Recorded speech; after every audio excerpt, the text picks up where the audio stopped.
As a child, I was always a big fan of art and literature. I used to love going to see plays, and every chance I got, I would take out a book from the library. While my friends were out playing sports, I was inside my house, reading books or looking for a musical to go to. My family would take me to a play at my local theatre every once in a while. But one thing that I used to love more than anything else at the local children's theatre was Mr. Martin's puppet show. Mr. Martin was a very quirky man, and he would always put on a puppet show every week. Whenever we saw him on stage, he was dressed in a striped shirt, black pants and suspenders. Looking back on it now, I don't remember ever seeing him sad. He always wore a big smile. I think this is one of the reasons children were so drawn to the old man's shows. Even my friends, who normally weren't interested in plays or reading, would always love to go and see it. Unlike other shows put on there, it was free to see. So every Saturday, I'd get my chores done early, meet up with my friends, and head to the theatre to see his shows. The shows themselves were always very upbeat and fun. I remember how Mr. Martin would always get a new puppet every couple of weeks. This kept the show fresh, and new characters meant new stories. The puppets themselves were pretty large for marionette puppets, but because he was on a stage and there were some kids farther in the back, this helped them see the show better. The shows were always very comedic, with slapstick humour galore. I don't remember not laughing at any of his shows. He was always so cheerful and comedic. Mr. Martin would always be off stage for the marionette segments, operating the puppets of course, but would always come on to do a ventriloquist routine. This was the part of the show that everyone always loved the most. He'd always get into ridiculous arguments with his puppets, usually about stupid stuff. I don't know why, but for some reason, even though I loved his shows, I always felt uneasy watching this part. It's not that it was scary or anything, but I think ventriloquist puppets always freaked me out a bit. Their mouths with the slit sides that only moved up and down, and their eyes that looked like they were watching you, always gave me the creeps. Still, this didn't stop me from laughing at the hilarious jokes he would tell. There was one event in particular that I'll always remember. One day in January, I remember having my friend Rob over. It was winter break. We used to hang out all the time, and even though I was more of an introverted reader as a child, I still enjoyed his company every once in a while. We were both huge fans of Mr. Martin's puppet show, and we were planning on going to see it that day. As we talked though, my mother came into the room and abruptly told us that she didn't want us going to see the puppet show that day. Rob and I were immediately disappointed. When I asked her why, she gave the typical, "Because I said so, that's why," talk to me. Now, when you're a child, if you're told you can't do something, you immediately want to do it. Rob and I had this exact same feeling. We wanted to know why we couldn't go. After all, we'd always gone to see the show. Why would today be any different? Our young minds began coming up with crazy ideas.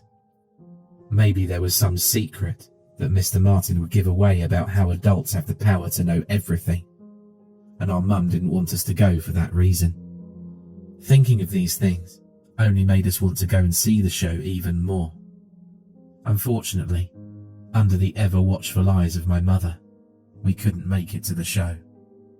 We had to miss one of his spectacular performances. The next weekend, the same thing happened. My mother didn't want me to see the show. Actually, looking back, she didn't want me going anywhere that winter break. But now things were really starting to get strange. She was never against me seeing the shows. In fact, she was glad that I got out the house. Figuring I couldn't talk her out of it, I stayed home and continued reading my current book. As I read my book though, all I could think of was getting to the theatre to see what secret was preventing me from seeing the performance. I began to formulate a plan, and by the end of the day, I was ready to make my move. That night, after I was tucked into bed, I slowly crept down the stairs. With the way my house was designed, with the stairway leading to the front door, I was always able to leave my house sneakily. Once I got to the bottom of the stairs though, I stopped dead in my tracks. In the kitchen, my parents were having a conversation about a recent string of missing children. I began to feel anxiety boil up inside of me. Was this for real? At first, this made me reluctant to go outside. But then, my young mind began to come up with its own rational explanation. Obviously, my parents were trying to keep me from going to the theatre. But I wasn't about to let them trick me. I knew better. I slipped on my shoes and jacket and slowly opened the door. The cool wind immediately hit my face, and I realized I needed to get out before my parents noticed the draft. I stepped outside and headed out into the night. Normally, I'd always walk to see the show during the day, as it was a small town and the theatre wasn't very far away. I could walk to the theatre with my eyes closed, I'd been so many times. Thankfully, it seemed like that skill would come in handy, as it was extremely dark and there was a snowstorm that night. Thankfully, I was prepared, wearing my pajamas and winter coat. I also kept a flashlight with me, which didn't help much, but it was something to give me some bearing of where I was going. It didn't take me long to get to the theatre. After about 15 minutes of walking, I reached the small building. Thankfully, it wasn't locked, though at that time, I don't think we ever worried about burglars. It was a small town, and we never had any issues with break-ins. I opened up the large wooden doors and stepped inside. I heard a deafening thud behind me as the doors slammed shut. I was now in the lobby of the theatre. I looked around until I found a sign on a door that said, Theatre 1. I opened the door and went inside. I looked into the theatre and began to make my way to the stage. The floorboards creaked and groaned as I stepped, and the wind outside buffeted against the walls of the old place. As I looked upon the dimly lit stage, I felt very paranoid. I'd never been out this late alone without my parents, and I was pretty nervous. I ignored this feeling and moved on. I needed to know what secrets were hidden from me. I began to make my way up an aisle of seats. I slowly walked closer and closer to the stage.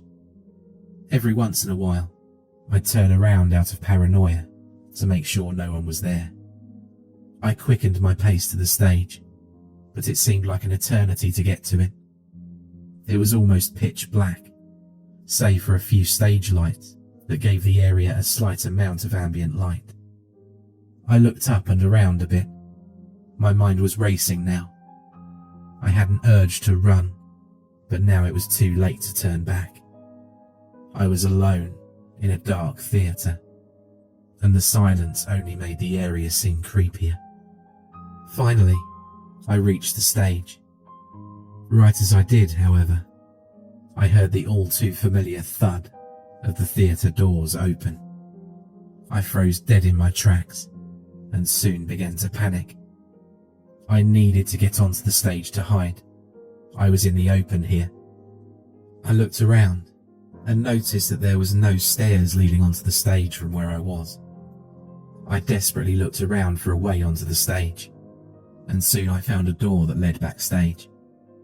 Meanwhile, I heard very loud footsteps coming from the lobby of the theatre. In a desperate attempt to hide, I ran up to the door that led backstage.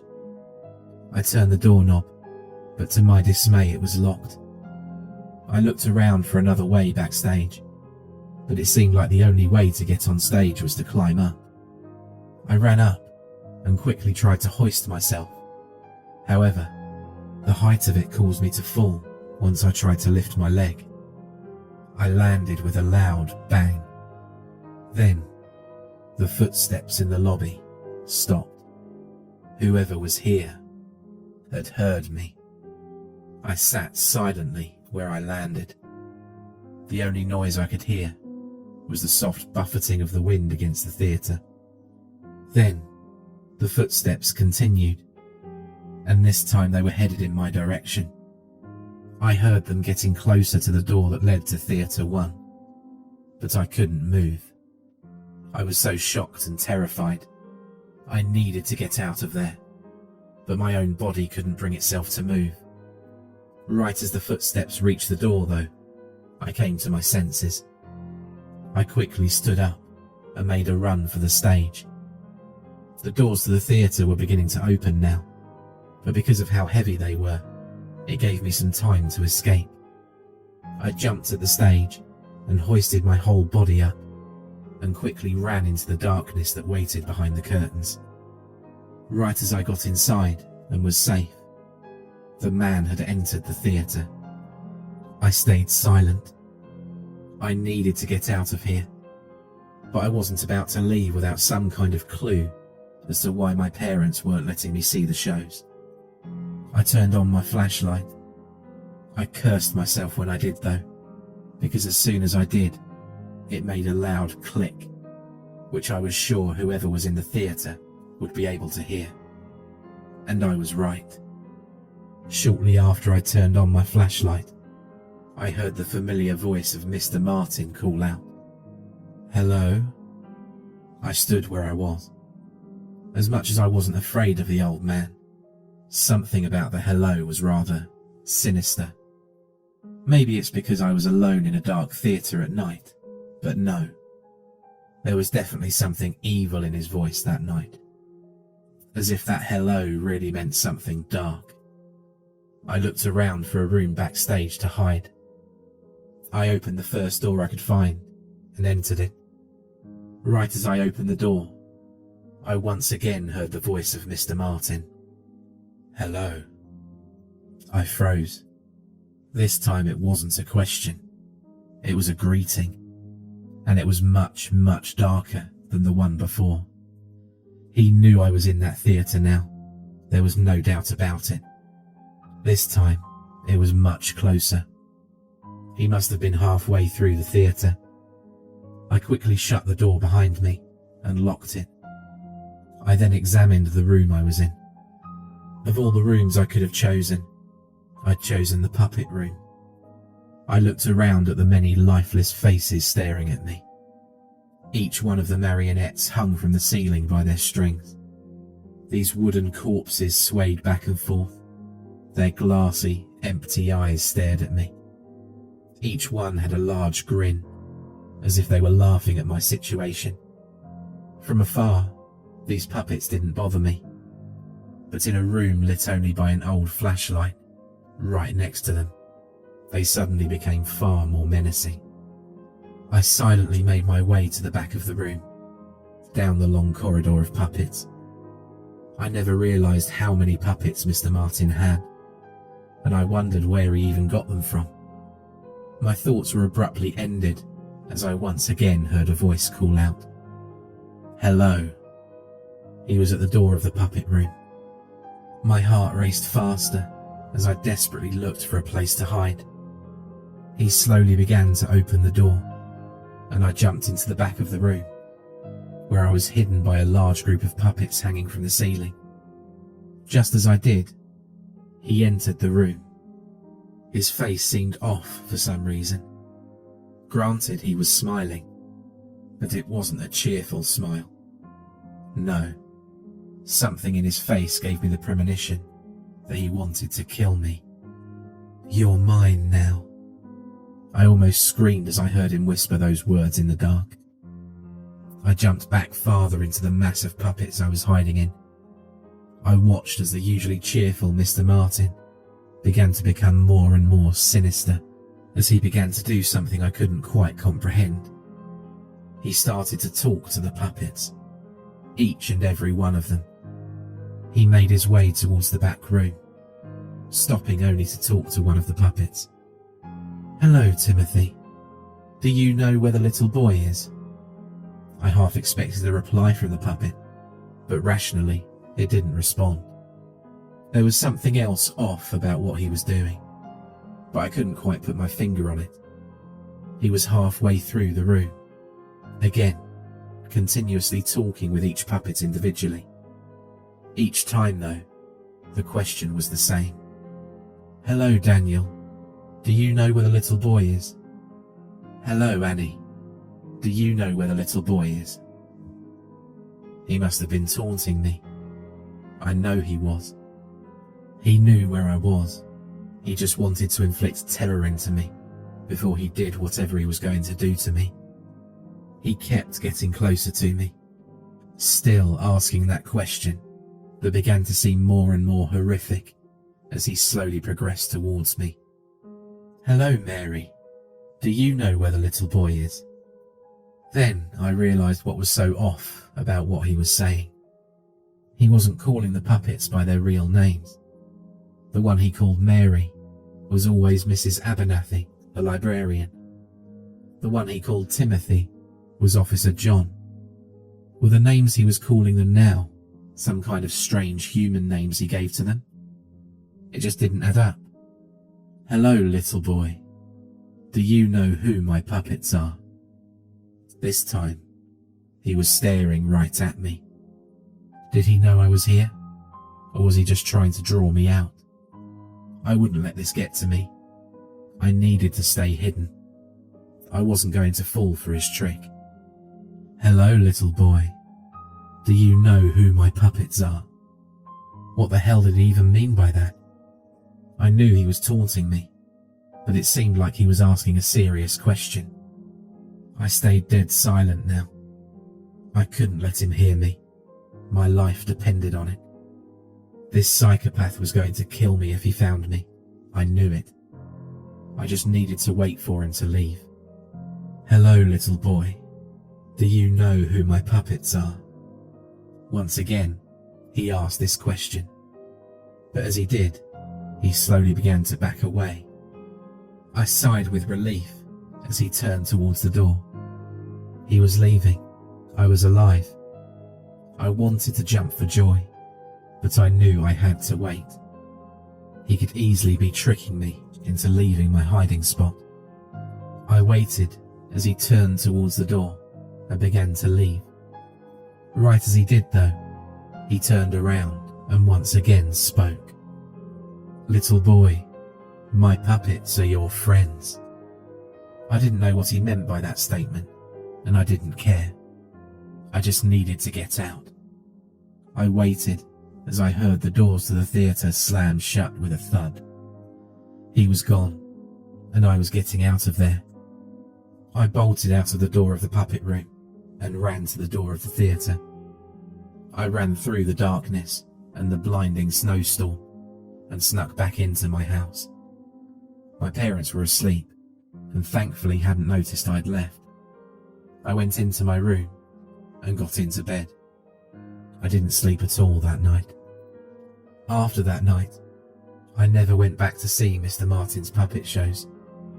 I remember at this time, my parents had told me they didn't want me going out because of a string of child kidnappings in the area.